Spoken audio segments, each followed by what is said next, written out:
ba, if you remember, yung tourist po yung first aid booth natin. So it's unmanned po siya. So kung may mga turisan na kailangan ng emergency assistance, they can always press the button, and the button is connected to the command center ni Mayor, na meron nung sasagot doon, may makakausap ka in case of emergency, na magagabayan ka kung paano mo, kung ano man ho yung hinihingi mong tulong is magtutugunan ka. And of course, the personnel of the city government, the command center, are well equipped and well trained to help yung mga turista natin in case of emergency. So yun din yung aming parang MDRRM o sa ibang munisipyo, ibang lugar, ganun din po, nakakonect yung command center.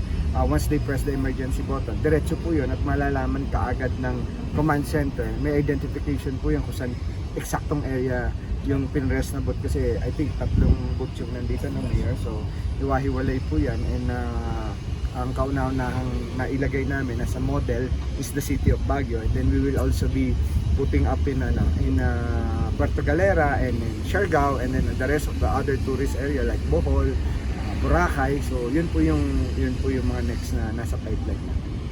Well, all types of emergency. Let's say for example, biglang nagkaroon ng hypertension, o kaya nahilo, o kaya nagkaroon bigla ng stroke, o kaya may fainting. All they have to do is yung sino ang next of kin o yung mga friends niya, siguro tatakbo na lang dyan, pipindutin lang, makikipag-usap.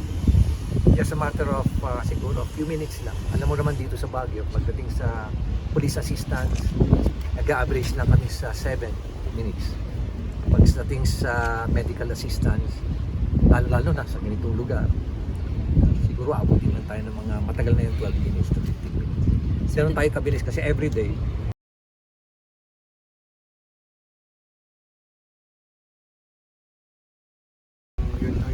Report sa akin ng engineering. So medyo mamumove kami ng mga 1 month, by August kami matatapos. So yun lang naman po yung content, because of, I think, import po yata yung materials na nandito na nagkaroon ng delay ng delivery. So yun lang naman. So parang ang slippage is around 5% yata ang nireport sa akin ng engineering namin. So yun lang naman, inihingi ko ng paumanhin kay Mayor, tsaka of course sa City of Baguio, sa mga tao. Nagkaroon po kami ng konting delay, things that hindi po namin makontrol, wala ko kaming hawak, pero rest assured po matatapos po siya, at by August sana ma-turn over na namin kay Mayor, at malagyan na po natin ng tubig para hindi na po magdasal si Mayor ng marami pang ulan. Mapunin natin yung tubig na to.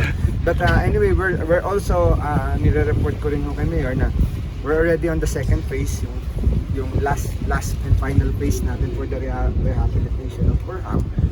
Sir, satisfied naman kayo sa nakita niyong development niya? Yes, pero actually siyempre ngayon hindi ko pa siya totally makita dahil hindi pa siya 100% natapos, pero ang report sa akin ng engineering, this is around 80% siguro.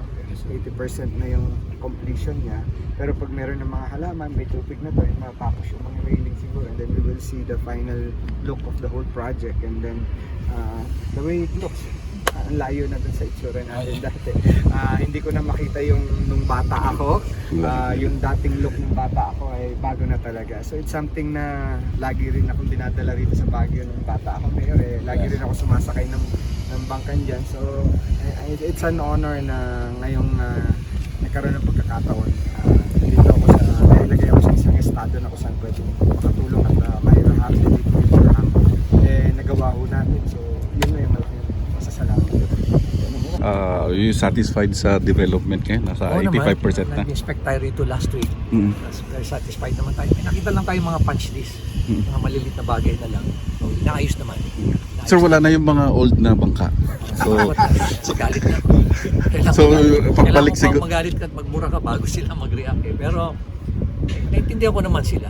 Pero kung gusto nilang mag-invest, anyway, nakinabang naman sila ng ilang dekada na. So, siguro it's about time na mag-invest sila sa Baguio.